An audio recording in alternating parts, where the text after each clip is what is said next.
سلام علیکم. درود دوستان. انشالله از ویدیو بعدی شروع میکنیم خواص میوه گذاشتن. متشکرم از همراهی شما. دونه بدونه خواص همشون رو میگیم، مخصوصا خواص انار.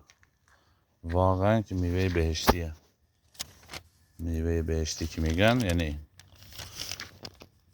از ویدیو بعدی دیگه میذاریم که تمام خواص انار رو یاد بگیریم. خواص انار، سیب، نارنگی، بخصوص پرتقال و موز، سیب زمینی، خواص فلفل، فلفل دلمه، هویج، بادمجون، خیار و گوجه، بالا هم کاهو. متشکرم.